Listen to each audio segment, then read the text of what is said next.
Push him into his locker. Nerd. Yeah, shut up. Nerd. Losers. You don't know. I'm going to mute both of you, and I'm going to do my own podcast. Go back to your books. Jerks. Welcome to Don't Encourage Us, the show where we talk about the big ideas behind fiction projects of all different kinds. Books, movies, TV shows, video games, nothing's off limits. I'm your host, Vive Pro, and I'm here with my co-host, Valve Index. How you doing, Val? Oh, that's me. Okay, hey. How's it going, Vive Pro? So we are back with a very special and recurring guest. That is theater star and leading man, Matt Baughman. Welcome back, Matt. I'm back, baby. You can just call me General Sweetpants. Did we call you that last time or no? For today's purposes. Oh, maybe you did. Well, I got to get fresher material. maybe Keep you trying. did it, but we Keep didn't. trying. What's higher than a general? Admiral? Called me Admiral Sweetpants. Aye, sir. I'm more experienced Supreme now. Leader Sweetpants. Today we're discussing the 2024 Oscar Best Picture nominees. But first, as always, what's been on your list this week? I started watching Mr. and Mrs. Smith. Ooh, yeah. What'd you think? Yeah, what'd you It's a little think? boring, to be honest. I thought I would really enjoy it a lot more. I thought Okay. there'd be a lot more action, but it's really a slow burn type of series. I'm only through 2 episodes, but I don't know. I could take it or leave it at this point. I could actually just stop watching it, I think. Were you a fan of the movie? I've never seen the movie. You've never seen the movie? Oh, you got to see the movie. You've heard of the Of course, movie, yeah. right? I've heard of the movie. I never saw that movie, though. Oh, okay. I know it was a movie first. What? It was a movie, too? If you want to see like on-screen chemistry that's off the charts, it's that movie with Brad Pitt and Angelina Jolie.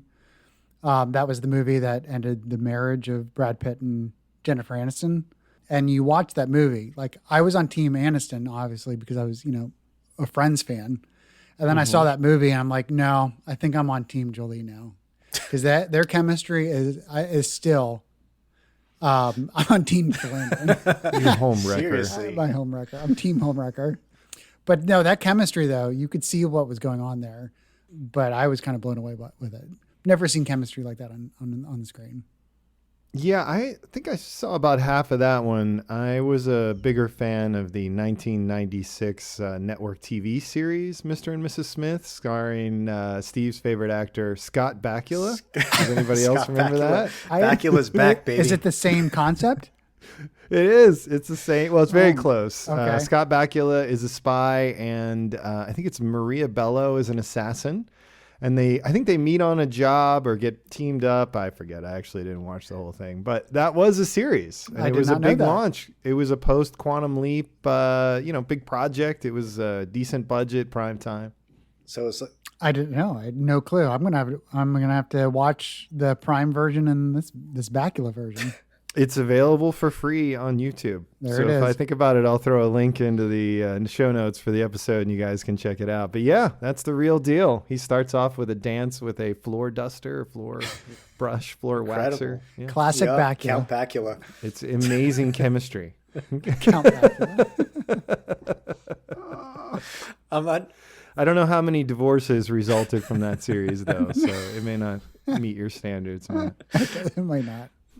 Have you guys watched? If there's not at least one divorce, then I'm out.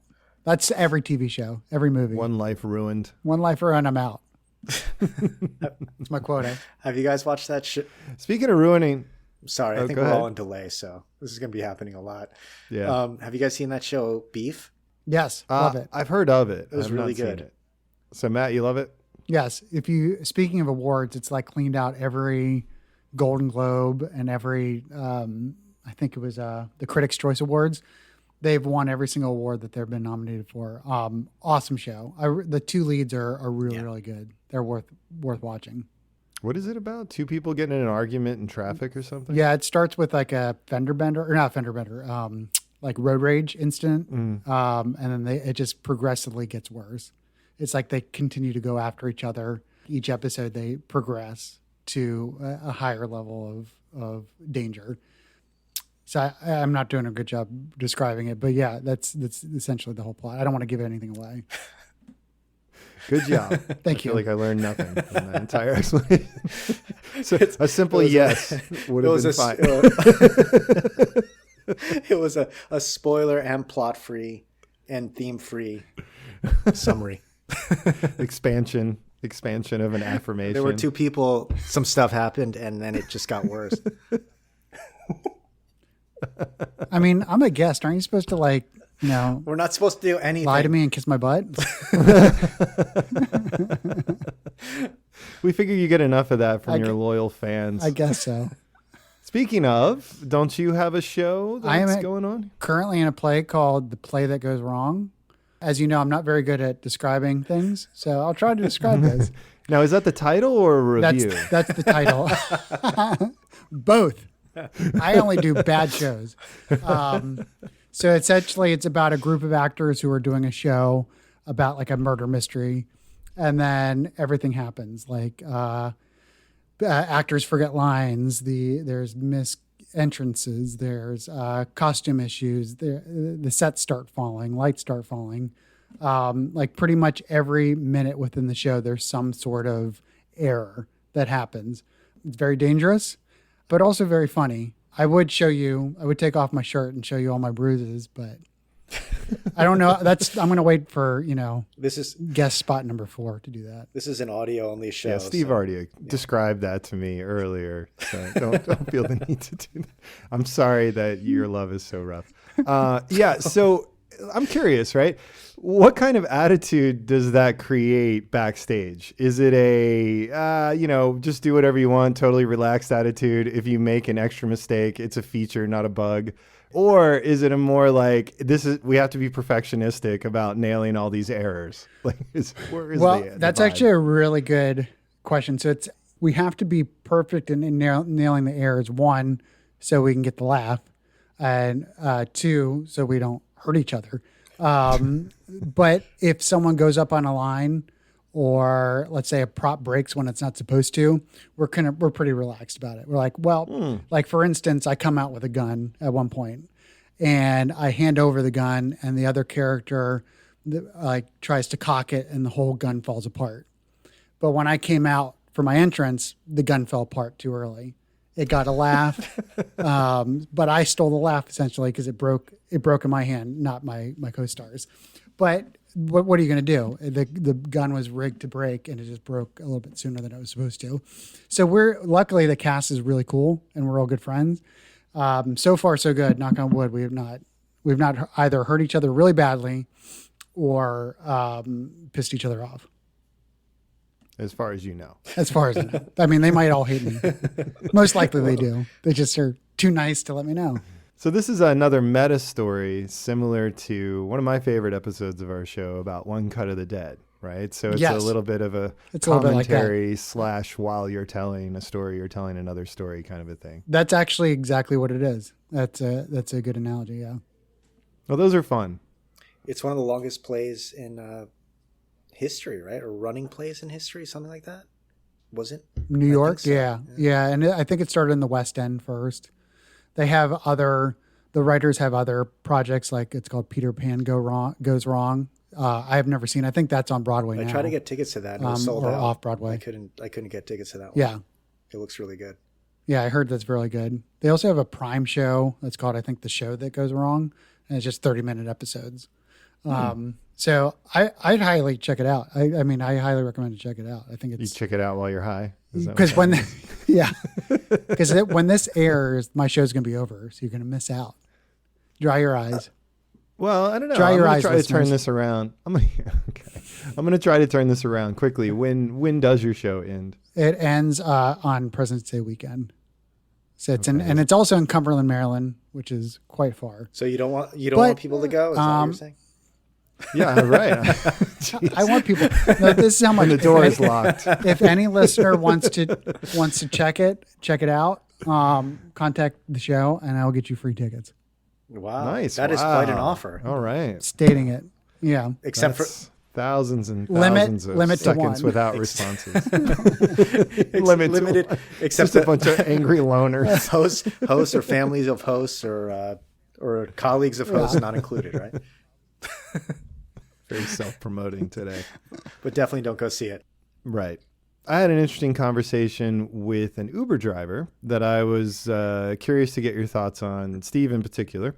So this driver was talking about how he used to be a restaurant manager, and he really was good at his job, very responsible, but he decided he didn't want to work at this place. The environment felt a little bit toxic. The hours were kind of tough. He had some other things pop up that he needed to do.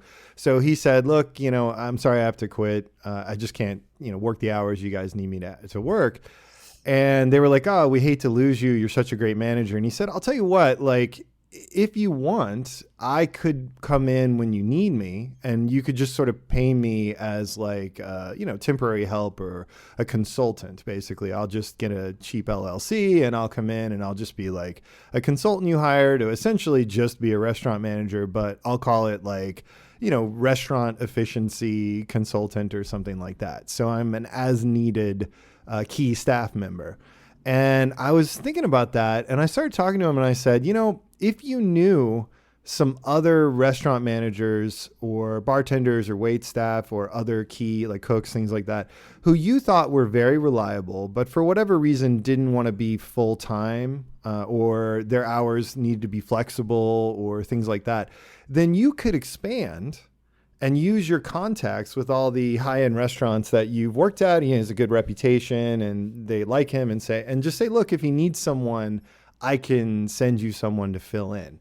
I was just curious what you think about that as a business idea to help a lot of restaurants deal with their current financial challenges. I think it's a great idea. What do you think? Because I think one of the biggest challenges that restaurant owners have, I think it's business owners have in general, is hiring. It's always an issue. Mm-hmm. So they can either go, the traditional route, putting ads out, and getting people that aren't vetted at all, or having a consultant like that who understands who to look for, what traits they should have, what the restaurant needs. I mean, I think it's a great idea. It's almost like he's doing a specific, a staffing agency around high-end restaurants, but making it more of a concierge service. Yeah. I think it's a great idea. Yeah, it's almost like a temp agency or a hiring agency, but in the food industry. So I think that's actually a really good idea. And the problem is I don't know. I'm not a restaurant owner. I don't know any restaurant owners. I'm not sure if they would hire them because I feel like they all think they could probably. They don't know if it's the ROI would be worth it because it's such a high turnaround in the service industry that they feel like one person leaves, they can get another one. Okay, so I do know some restaurant owners for various reasons, and I can tell you that it is apparently notoriously difficult to find employees that are reliable. A lot of times people come in and they don't have references, or they don't even call the references because the restaurant needs people, right? And so they're in this pattern of hiring people who they're not really sure about and trying to turn them into reliable employees, but a significant percentage of them miss a lot of shifts or just don't know what they're doing or can't grow into the role. And another major benefit to this potentially, by the way, Steve, I think everything you said is exactly what I was thinking would be a benefit. But in addition to that, restaurants get busier and then they get kind of quieter, right? They have busy times and quieter times. And if they've been open for a while, that's somewhat predictable. But what they don't want to do is carry a bunch of staff on the payroll at different levels that they aren't using, right? So even though they may be paying a little bit more for, hourly or, for the contract of somebody to work during Valentine's Day or a particularly busy restaurant week or something like that. They can scale up and scale down really, really easily without firing anybody. Right. So it's not as big of a challenge. Now, there are training elements. So I think a key piece of this is for this Uber driver, this guy who restaurant manager, is to cherry pick some of the better, more experienced professionals in the restaurant industry at different levels who aren't, for a variety of reasons, interested in staying in one place or working, a certain number of hours per week consistently, that don't have anything to do with incompetence, right? And if you can collect those people and then, label them consultants, right? And pay them a little bit better when they do want to work and then put them in those positions, it could fill, like if a restaurant, like if the, a lot of times the owner of the restaurant does some of the cooking or he does different parts of the labor.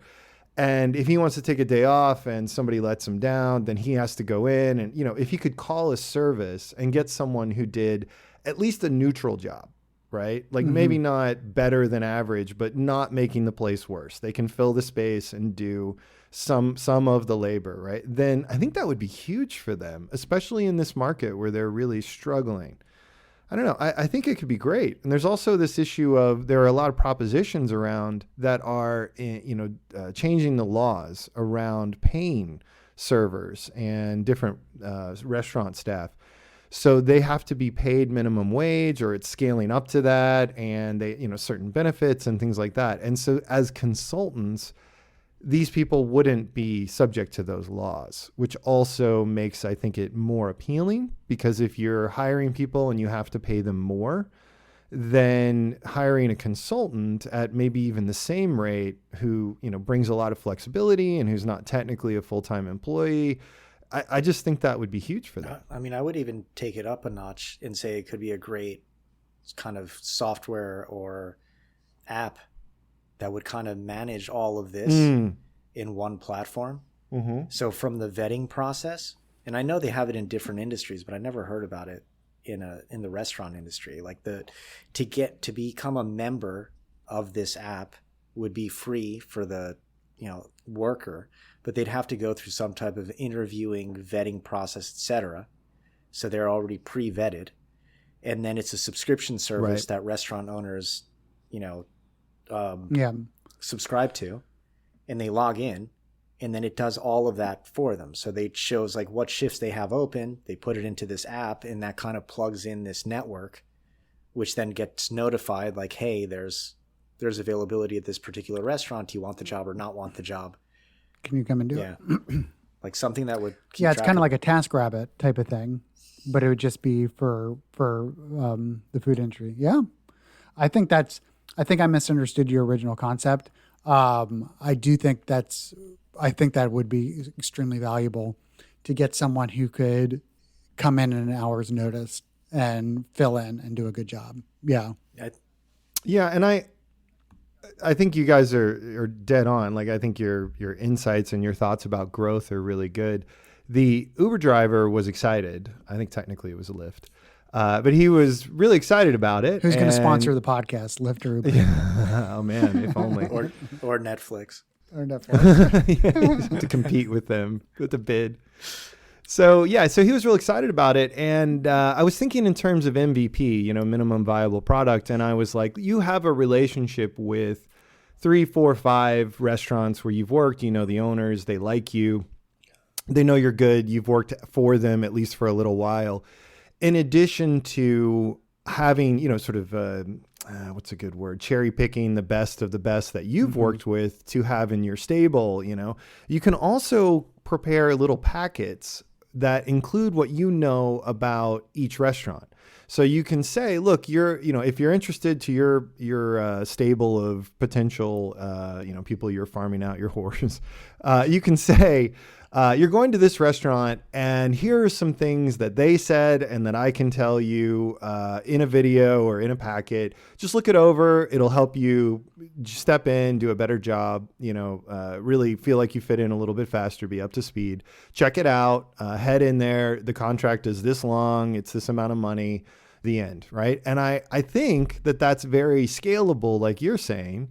But initially, that very personal touch and being very careful about how you even maybe coach or train, because he's a manager, so he can manage the people that he's sending out a bit and check in with them and so on to make sure the restaurants have a good experience, build the reputation, and then I think expand a bit more generally. So yeah, I mean, I think it's a great idea. He was like, oh man, I'm going to do that. Don't steal it. Or it's your idea. Let me know if you're going to do it. I was like, just go, man. You're the one with the connections. Just go. There's nothing stopping him from doing it either. It's like one of those things he could just put into practice immediately and start earning quite a bit of money from it if you set up a good deal with the restaurants themselves and it worked out, He'd be the go-to guy. Yeah, I'd get a contract lawyer. Just to make sure that your contracts on all ends look good and protect you from any liability. I would do that. I would think a lot about how the system could break. Like I'd, use my experience as a restaurant manager to think like, how can this fall apart? Like where along the way can the restaurant owner have a bad experience or the staff that I send out to them? And then I would think about my pitch to each person. This is the benefit to you. Like you have a kid, you want to be home, but sometimes it's worth it to you to get back in there or whatever it is, right? You've got some medical issues or substance use, and so you don't really want to commit to long-term employment, or you've had problems with that, but you're great for like a month or 3 months anywhere, right? Then so I think there's a lot of details that you would want to hammer out, but I really don't see any downsides. Do you guys see any downsides to this business model? I mean, you're right about liability, because you could get injured at a restaurant or do something, especially cooks. Sure. So I think, yeah, definitely if you have some sort of clause, that would be a downside. If you didn't have some sort of clause, but other than that, I think your vetting process has to be really good, because it could sink. Like you get one or two people who are terrible, and this is your part of your business. I think it could spread around and sink the business quickly. Yeah, no, I think that's right. Yeah, like a good reputation is going to be key, and there is some room to repair.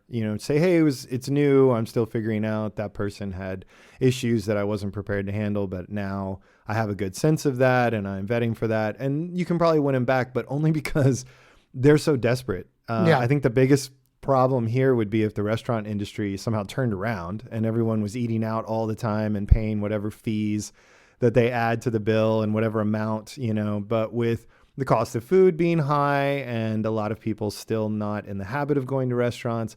I mean, obviously some markets it's going to be more in demand than others, but in a major city, I don't know. I mean, and of course in other countries there may be labor laws and stuff like that, but to my knowledge, there's really no caution light here, no yellow light on this idea. No, and I also think it. Sorry, go ahead. Nice. Wow, that was it's cool. the delay again. No, I was just going to say that it has a lot to do. I think it's a very similar business to any staffing agency and any problems that they would run into, because they're doing essentially the same thing. There's some templates, and I'm sure you could just follow that same model, because in the staffing world, they initially vet the candidate, then that candidate has to go through an interview process with the company in several interviews, and then the staffing agency gets paid. But I believe it's after a certain period of time that they actually get paid for that placement. I think it's like a 90-day period or 60-day period. They don't get paid right away to make sure that there's some kind of longevity with the placement. So maybe something like this would be put into interesting. Play. X amount of time they have to work.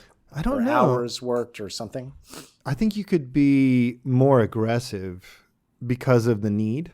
They would be more than happy to pay when the person completed their shift or whatever, right? Like just some sort of cashless, internet-based, Venmo kind of a deal goes to the coordinator, and then that person can immediately fire out payment.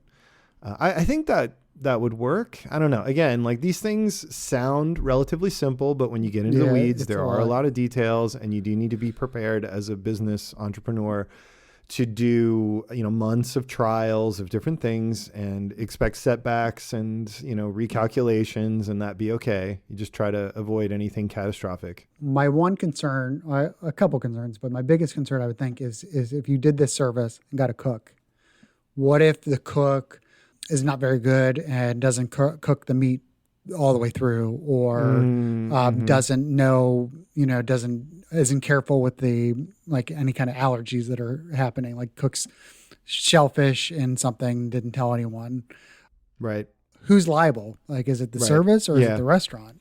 I don't know. And that's why I'd get a lawyer to consult on that. But I know this is navigable. It's just, I think so navigatable? too. Navigable? If Airbnb can be a business, this can be a business. You know what I mean? Yeah. Uh-huh. In terms of liability, Rover, anything like that. Yeah. It's totally doable. Yeah. If you can get a home massage, I feel like this is. Ooh, I want one. This makes me. You have all those bruises, man. I have all those bruises. I need it. I need the tender love. All right, keep your shirt on, right? Steve's on his way. Segue. So like, Bow, chicka, bow, wow.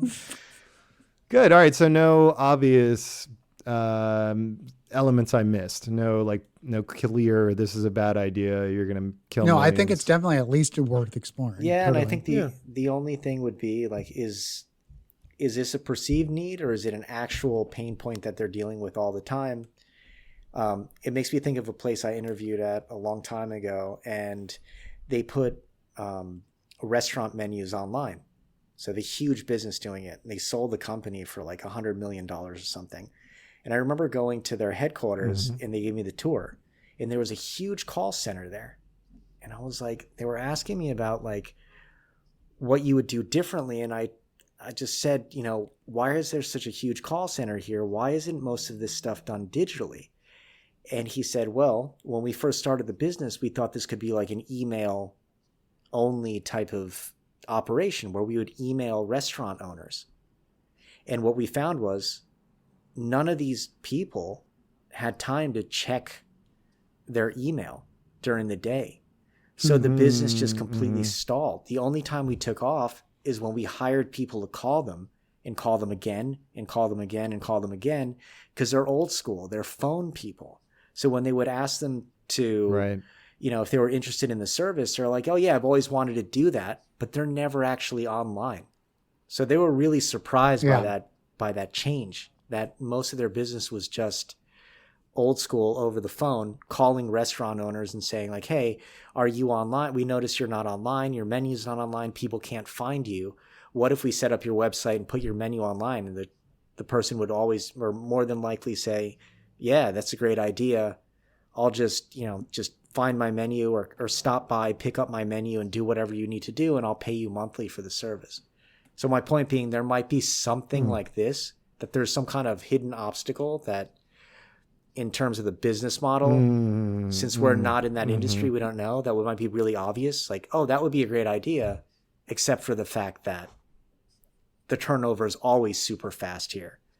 And I don't have time to figure this stuff out, or I wait for people to come to the restaurant and then I interview them for a job. But overall, I don't think the business model is a bad one. Well, a round of gauging interest at the higher end restaurants in your area would probably answer that. If you have an in or connection and you can get face to face with some people and just say like, would this interest you?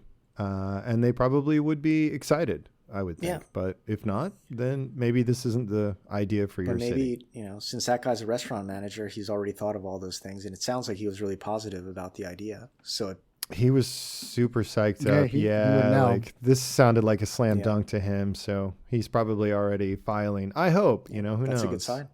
More than happy to give away some ideas if they actually happen. Because am I going to go do this? No, probably not. Matt's going to go Probably do not it. going to get into the restaurant He's going to give up industry. his acting career for it. Hey, Steve, I remember Steve had the idea of Tinder before it came out.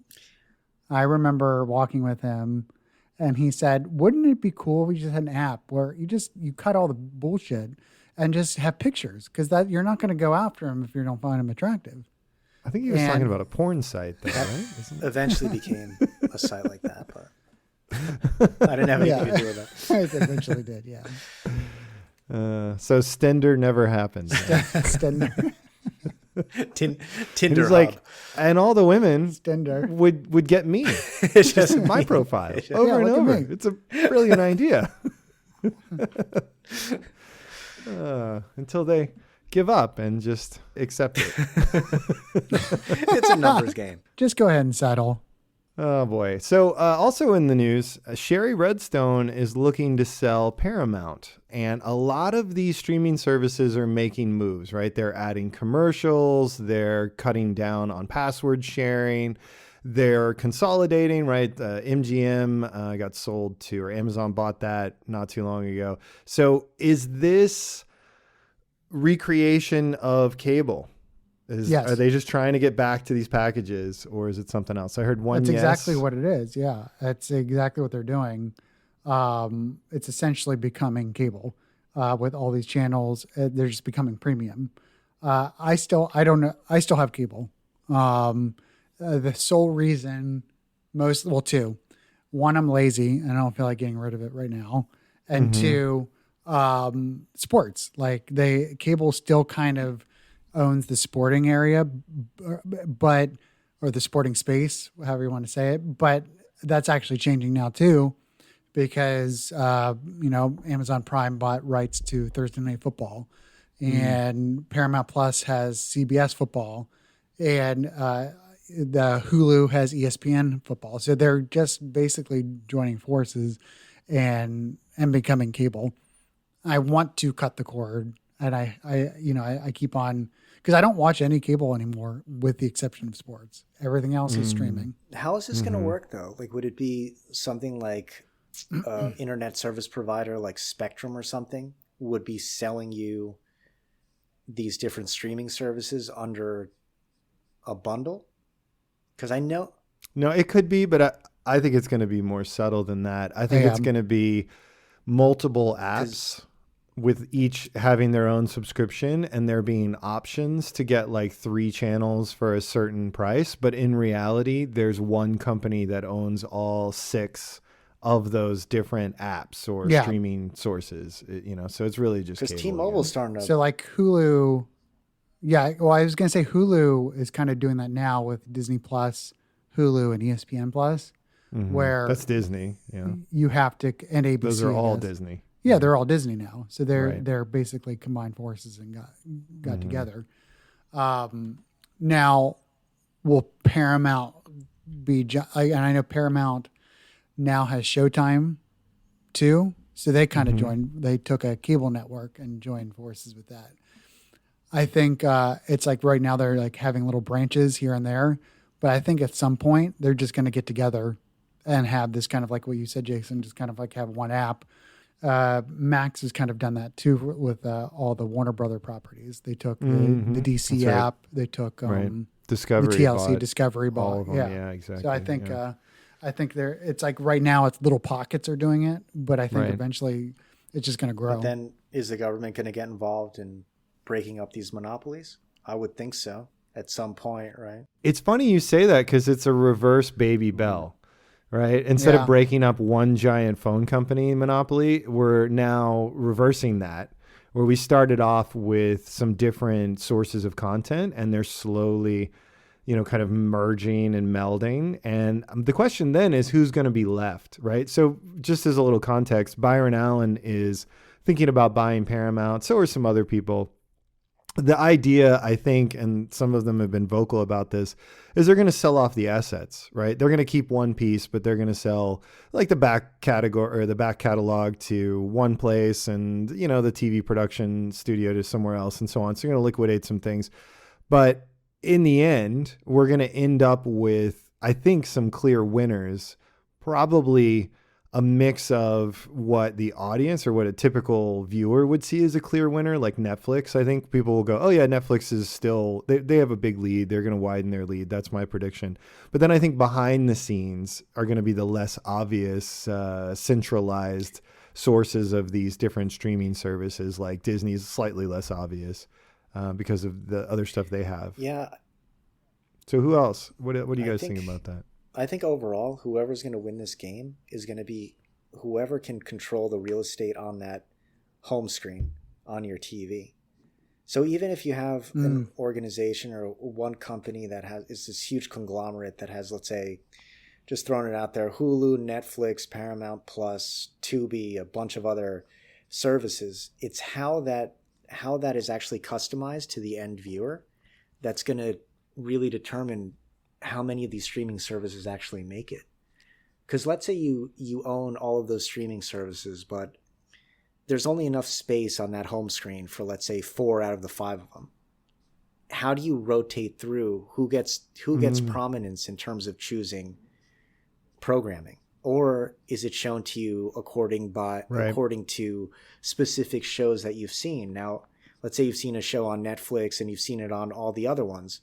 Which one of those is going to take a higher position in terms of what you see? Kind of like a supermarket. When you go to a supermarket, things are set up on the shelf, top shelf versus the mid, eye level, which is the prime real estate, and then the bottom shelf stuff. And a lot of the stuff on the top and bottom ends up getting kind of pushed out of the store because they don't get that attention. So I think it's going to be like the attention wars, very different than it was with like linear TV, when it was just you flip to a channel, that's what you have. There's a very limited amount of options going on, so it's not even a big deal. But now, I don't know, that's really going to change the game. And I think whoever dominates the algorithm for the actual TV set is going to win, which is very different.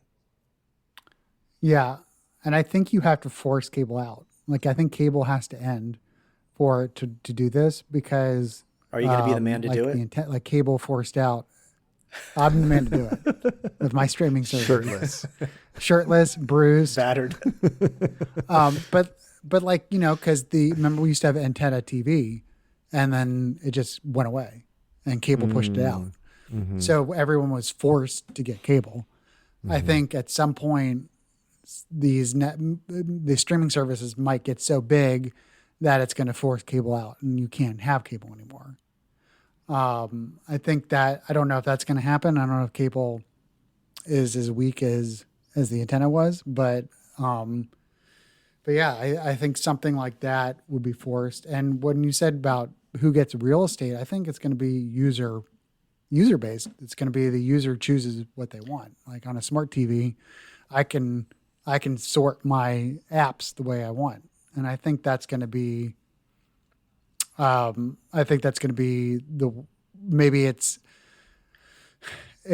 whoever signs a deal with Samsung, then like when you first turn on your Samsung, Netflix is the one that gets popped That's up what right I away.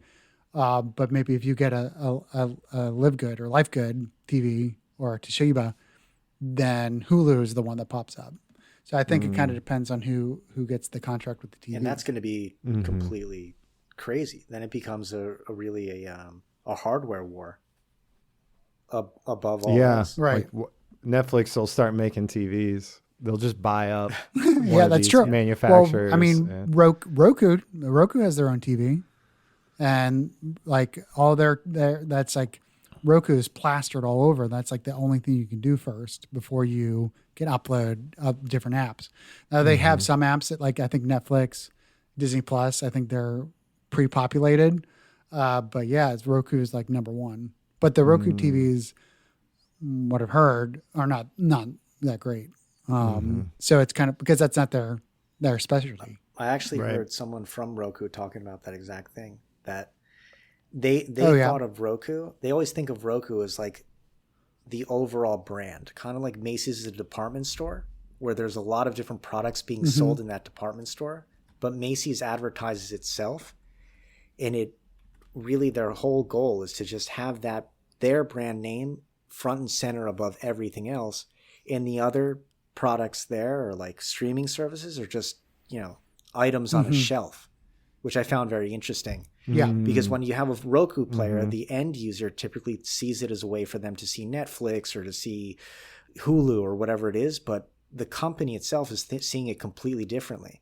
They're just seeing it as a way for you to remember Roku and to recommend Roku to friends who want to watch these other channels, to just obviously increase the growth of Roku, not necessarily increase the growth of Netflix versus Prime. Because to them, it doesn't matter what you're watching on it so much as the fact that you will get this Roku player and I guess now the TV, which I found really interesting. Okay. Interesting predictions. Do you think into this year, let's say, where do you think we're going to be with that? I don't think we're going to be anywhere different at the end of the year. I think we're going to be about the same. I think this is maybe a 5-year type of thing. Okay. Steve, any thoughts? I don't know. I mean, this type of stuff moves so quickly, and it's hard to tell behind the scenes. And unpredictably. Yeah. Yeah. Uneven pace. And I mean, just the fact that these streamers that just a couple years ago said they would always be ad-free if you were paying enough for it, for the bottom, for the bottom tier, like, oh, there's no way. That's why, and sharing passwords. Cue devil's laughter. And sharing passwords was. We don't care. You remember share that? The sharing passwords. Exactly. I think it was the head of HBO said that he didn't care about sharing passwords because more eyeballs. And now everyone's running scared. I think just in a nutshell, all these companies are so secretive about their viewing numbers, even overall, but also per show, that it's very, very hard to predict where things will end up in terms of, who's going to win the streaming wars, or is it just going to be a matter of doing like what HBO did back in the 90s, investing so heavily into content, in advertising that content, and just having a couple shows that would just dominate, like The Sopranos, let's say, on HBO, that would force people to subscribe to that particular service. But it seems like the way it's working now, there's so many players vying for everyone's attention. I don't know how it's going to go. Maybe Amazon is the one that wins because they have the biggest bank account in terms of ad spend, or they can allocate the most resources.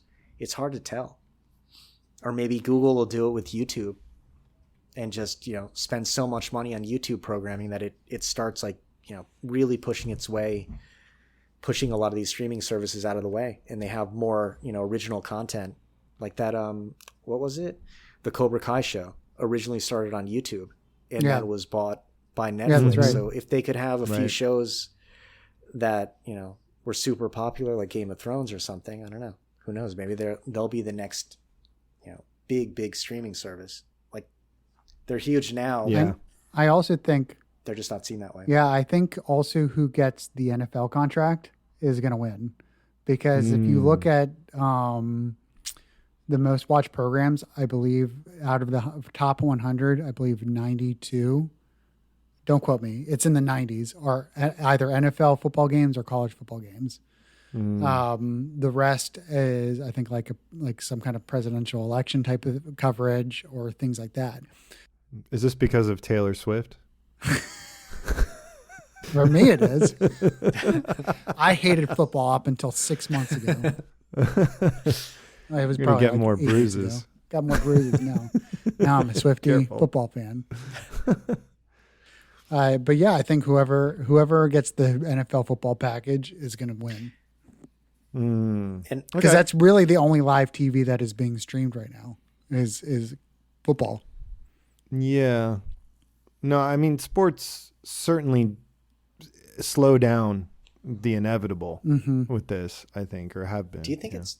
Steve, did you want to throw in something there? Something like sports, it's something that can be really sliced and diced, like in terms of plays, to create like micro pieces of content, like for TikTok and Instagram. And I'm wondering whoever ends up... No, I don't... No, that doesn't work. You can't. What, you can't for sports? slice up. You can't slice up. Not the whole game, like but I'm saying. I mean, you can do like a highlight reel, highlights, like game highlights, and being able. You could do highlights, yeah, but I think most not the same, Matt, fans right? want to watch it live. I'm not saying that it would replace the full game. Push him into his locker. Nerd. Yeah, shut up, nerd. You don't know. I'm gonna mute both of you, and I'm gonna do my own podcast. Go back to your books. Jerks. Things get nasty on this podcast. No, I was saying, and now I'm not. No, I was saying like just taking pieces of games, the highlights. Whoever could dominate in that area, maybe that would be kind of a game changer. Whoever could really pick up on that. And maybe it's not just like highlights from the game. Maybe it's more like exclusive interviews with the players, or more like behind the scenes content, putting a twist on it and kind of really pushing it into the digital age, which I don't think any of these mainstream networks have done super, super effectively. I think they're still going on like the long form content, like ESPN, commentary shows. Sure. So a few things that I think we can expect this year that I've kind of mentioned a lot of them, but I'll just go back through them quickly. One is I think we can expect more consolidation. I think some of these streaming apps or channels or networks or whatever you want to call them are really in a prime position to be gobbled up. Like Peacock, I'm looking at you.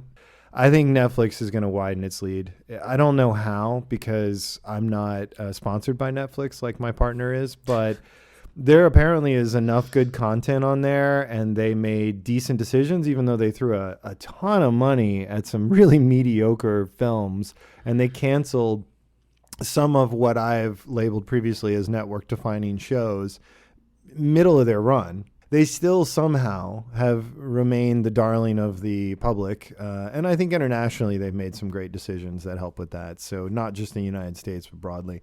And I think they're just going to continue to widen their lead, if for no other reason now than they're not confusing everybody with changes all the time, right? They've become reliable and consistent. They're not the upstart anymore. They're the old guard, which is shocking.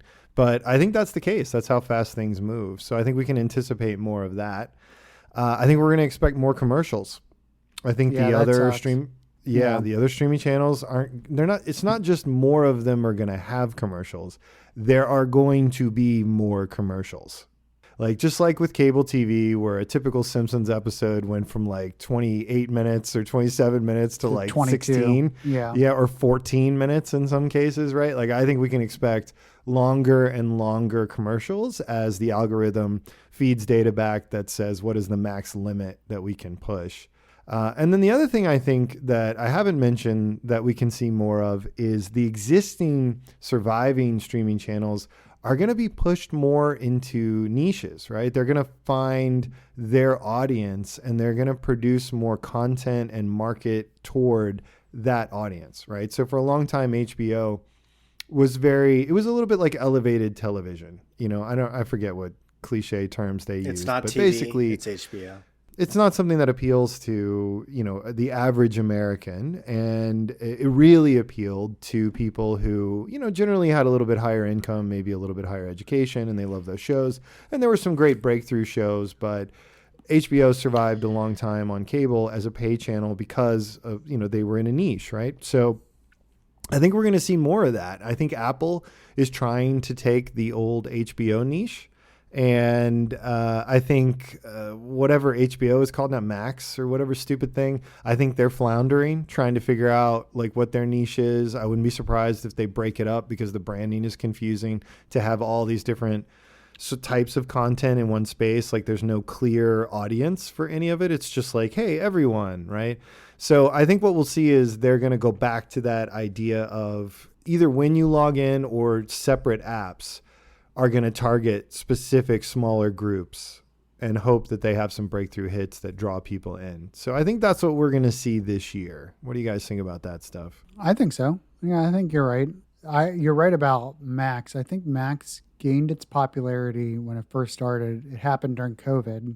Mm-hmm. And they, I think at the time, it was owned up by Warner Brothers. Mm-hmm. So all these first movies that were supposed to go into the theater went to Max. Yeah, man, and that was awesome for them. Yeah, but they alienated so many creators. Oh, totally. Yeah, they really did.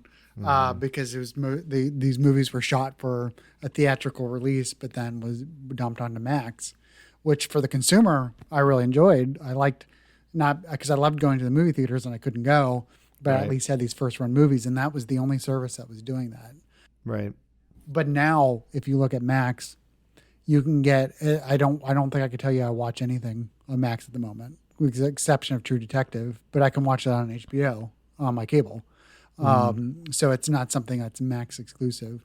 But I agree with you. I think they have to kind of figure that out. Good. So I guess that solves the streaming dilemma. Another thing we solved it. Done. Another news item, Neuralink did their first implant, their first human trial, where they are implanting a chip that I believe is designed to help a paraplegic operate electronics or machinery with his brain. So did you guys read anything about this? Elon Musk's Neuralink starting this trial? I hadn't heard about the trial. I knew that they were originally had tested a lot of this on pigs, and that they were moving into human trials. And I saw him talking about it at one point, talking about how he was trying to tackle the biggest problems first. So this makes a lot of sense that they would be tested first on paraplegics and people who can't hear, who can't see, etc. Because a lot of people the media had really hyped it up as like, oh, you're getting this thing implanted into your brain to try to make you smarter or faster or whatever it is, like an augmented human. But they were kind of missing the whole point.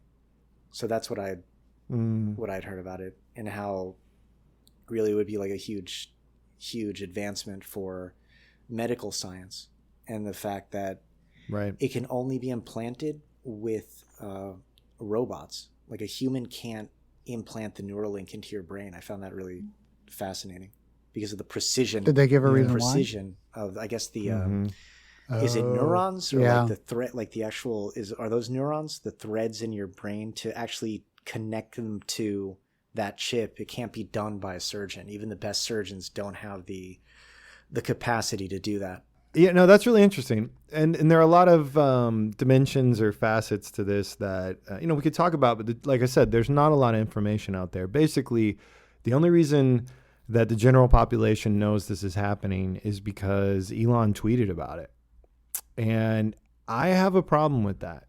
When you conduct research on humans, there is generally an extensive review process that needs to be conducted, and a lot of times it's not supposed to be secret, right? So you have to file this, you have to get approval. There are different types of boards that review this kind of stuff, but human trials are not taken lightly in the West. So you have to really prove that this is worth doing. And generally that information is accessible, right? I don't want to say public record technically, but it is accessible to a lot of people because that's what you need. You need a lot of people to review it, a lot of experts who are not in a position to benefit from this research to review it.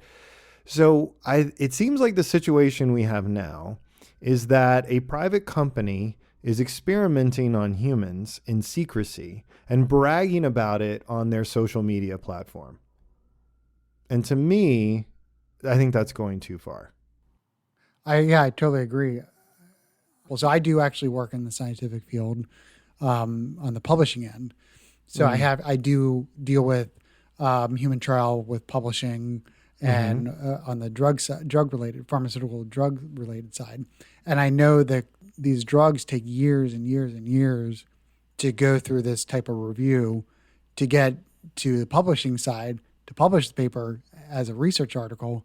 And then they still have to go. They have to take that research article. Other people have to run with it and read it and make sure it's, they criticize it to make sure that the science is correct before they do anything like that. I think they really jumped the gun with announcing this. And hopefully they don't get other kind of copycatters because it could be dangerous, definitely. Yeah. When I was watching like sci-fi from the 70s and the 80s, a common theme is essentially the population growth results in the value of a human life going down, and simultaneously the power of corporations and corporate entities going up. So there are tons of examples from like Blade Runner and Soylent Green and all these other, classic sci-fi where an individual human, like the value of that person's life, the importance of it is seen as insignificant in comparison to making money or larger gain or the needs of the many or whatever you want to say. So this to me feels like a slippery slope. Like I understand in other countries, this may be the case, right? They haven't valued human life so much. And so the government gives organizations permission to conduct human trials without a lot of oversight or supervision or public knowledge. And, I don't know what goes on behind closed doors. And I could make the argument that because it's a government and not a money-making entity, at least then there's some buy-in by the populace, right? They aren't overthrowing the government, so they're agreeing to this indirectly. But it really rubs me the wrong way that he can tweet about this, and that is okay. Like I imagine the person consented to this, but I mean, who knows what kind of bizarre. Anyway, it feels like a threat to humanity to me, and I think I'm probably in the very tiny minority of people who are concerned about the way this is being done and handled. Well, I'm in that minority too. I think that's the same way. It is a very slippery slope. That's a really good point of saying it like that.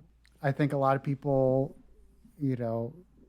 view Twitter as not like they don't see the dangers of tweeting something like it's in their mind or what they're trying to do.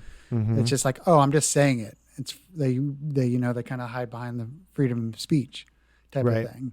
So I think people just don't really feel like that's a whole misinformation. Like there's so much misinformation out there because I don't think people value social media as like a real legit publication, which it's not. But people are reading it, people will see it, people will take it for its word. Mm-hmm. Yeah. Steve, you're quiet. Any reactions to that?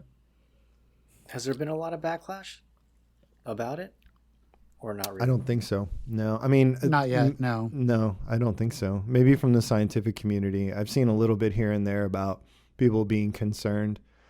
But no. And it's entirely possible that there are things that I don't know that make this okay. But I'm sort of speaking from the perspective of the general population. I wonder if there's any more anything else publicized about her, anything that he's published around it besides just tweeting about it. Yeah, I did look for that, and no, like the articles that I read. I mean, again, it is theoretically possible that everybody missed something, or the sources I saw missed something. But no, what I saw consistently is that's it. That's pretty much all that's available. That seems a little crazy. So anyway, No, I just don't thought think that so. was potentially a very significant moment in valuation of human life and the way we are handling the development of technology in regards to humans. Yeah. Speaking of which, I wanted to talk briefly about the launch of the Apple Vision Pro. So I'm sure you guys have seen the new device out there. It costs as much as a small car. You wear it around. But the main question I have is this our future? Are we going to be walking around with computers on our faces? Is that inevitable? Well, I don't know. I mean, they tried this with, what was it called, Google Glass? Mm-hmm. And that failed. Sure. That failed. Right. But I think it's getting more and more. Well, there's the Oculus, I think, is popular, but that's more for like gaming and stuff like that. It's not people walking around with it. So this, Right. I don't know. I hope not. I hope not. I think we're too involved in technology as it is. I think kids go out and play. That's what I do when I was younger. But so I feel like we're kind of losing that. And I think technology like this is fun and it could be useful, like AI, I think at some point is going to be useful. At least more useful than it is now. But I'm really hoping that it does not. It just kind of stays at the, I guess, Oculus level where it's something for recreation, not for something. And something like, again, people who really need it. So I think they did a commercial of something with a football player, a quarterback who was deaf and couldn't, and so they could plug in the plays to his shield, so he didn't have to worry about it, so that he can get the plays for that. I think if it can be used for good like that, I think we should definitely keep on exploring that. But if we're just walking around with the goggles on our heads, I think we've gone too far. Steve, you look like you disagree. No, I think with this kind of technology, it's similar to the internet when it first came out, that we didn't really know what it was going to be used for later on down the line. I think this is exactly what's going on here. Like the use case that they have for it now is completely different than the way it'll actually be used. Because what I've seen is, Ooh, Well, how do you think? Yeah. How do you think it's going to be used? Tell us. how do I think it'll be used? I've got some No, I mean, Bitcoin to invest. Tell me, how is it going to end up? Porn. Yeah, I don't Just know. all porn. I don't know if porn and if Star it'll Trek, be like the internet. I don't know if it'll videos. be something like augmented reality, like just augmented reality, like we'll perceive the world very differently than we do now. So as you're walking around a city, then you're getting information about your surroundings more than the way that this Vision Pro is now, where you're getting like, oh, I can watch a YouTube video as I'm walking down the street, or I can send an email with my virtual keyboard in front of me. Like it seems like the way it's being used now, I think it'll be very different Looking cool. in that way, right? And maybe that'll be normalized. Maybe, but doesn't that kind of like make us lazier or dumber? Is that possible? I'm already lazy and dumb. I can't be lazy and dumber.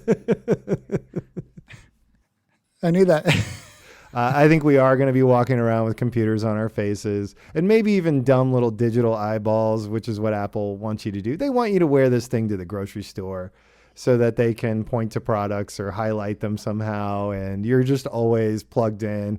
Yeah. And they can study what your eyes look at and do and all that. I mean, I think this is inevitable. The interesting question, though, is when is it going to happen? And is it this product? Because like you guys said, right, there were different versions of different products that just didn't hit. Is this the one that's going to hit at this price tag? Definitely not a sure thing. This could be a spectacular failure. I mean, you're right. I mean, iPhones are not a thing 10 years ago, or at least not everyone had one 10 years ago. And I was resistant to the iPhone. I was probably one of the last people who got an iPhone. I was forced to get one because they didn't make flip phones anymore. So maybe I'm resistant to technology. Maybe I'm too old. You are old, so I understand that. I don't like I don't like change. I don't like change. I'm a curmudgeon, I guess. So maybe I'm wrong. Maybe maybe in 2 years you'll see me walking around in it, and I'm like, I don't remember saying that. I mean, I would argue that this. You bring up this episode. I would just argue that this whole idea of the Apple Vision Pro, it's not to get necessarily tons of people buying this particular product, but to get the idea into the general public's mind that Apple is the company that will be the leader in this type of technology, which I think is worth a lot more to them than this actual product will be in the long run. Right. But if the Apple Vision Pro goes away, then how are they helping forward that narrative? They make a better one. Apple Pro Plus. So they're committed. I think is what you're saying. If Steve's right, then it's got to be the Pro. Yeah, the Pro, like the Super Pro. What's higher than professional? Admiral. Apple Vision Pro Solid. Solid, yo. Yeah, I don't know. It's Google's made this mistake a bunch, and I do believe that this is our future, walking around with dumb glasses on, where we're seeing cartoon characters everywhere we go or whatever stupid things. But I don't know if this is the product that's going to get us there. We'll see. I don't know if we'll know by the end of this year, but it's coming. I think all those tech companies are actually just throwing their technology out there, their specific technology into the ring, and each one has one, like Facebook with the metaverse, which doesn't seem to be working all that well for them. So I think Apple's kind of pivoted into specifically that hardware space where they can dominate and just try to make it an extension of the iPhone at the end of the day, like a hardware based advancement, and trying to getting people into the idea of just getting used to that, and they may win at it. I don't know. Yeah, I think that's right. Well, and when the original iPhone launched, I don't think there was much in the way of apps. I think that's similar here. It was an expensive product. I don't think I can't remember if I had a first one or a second one, but I think a lot of people jumped on as it was refined. So they may be thinking, we'll just launch this Vision Pro at this price tag. We'll get a certain number of users. They're basically beta testers. We'll use that data to make a better product. We'll have a lot of the manufacturing stuff in place already. So we'll be able to drop the price or figure out more accurately what the max price we can charge is to reach a large enough audience. And the second version will improve our equations across the board, like it'd be more favorable for us. And then the third version or the fourth version will be the one that really cements our chunk of the audience or chunk of the market. So I wouldn't be surprised if that's what they're thinking. They've got enough assets to screw around a little bit. That could blow up in their faces. Again, the high price tag is, I think, a real problem here. But we'll see. Hey, obviously they're smart enough to calculate that. And I think everything you guys said is probably true. And I also agree with your point, Matt. Like, sociologically, is this a good thing? No, probably not. Right? Like, we were sold on this idea that social media would connect us all. And I think we've seen how that goes. So adding technology to the in-person human experience is questionable at best. That's true. I'm a theater actor. And if there's everyone wearing these glasses, is that going to die? I think theater is also already kind of like a dying form anyway, unfortunately. Wow, really So selling if we have, it. So get your free well, it's tickets. true. That's why I'm giving away free tickets. Please come. How far away is the theater? It's 3 hours, but that's okay. Yeah, they'll be able to see it from their house. Maybe. I don't know. Do you just not want to give out free tickets? Is that what's going on? No, I'm giving you free tickets. I'm telling you, I say, throw your goggles away and come see a show. I'm trying to keep theater alive. Those expensive tickets. It's free, but only if you can prove that you threw your Vision Pros in the trash. Yes. Is that so Push wrong? your car into a ditch. No, you can keep your car. I'll allow it. Because it existed before he was born, everybody. It existed before Only I was- technology from that date. I still drive a stick shift. You know what? This has been a great episode, but it's going long, so why don't we break it into 2 parts? And we'll come back next time for part 2. We'll talk about the Oscar Best Picture nominees. So everybody stay tuned for part 2. Bye.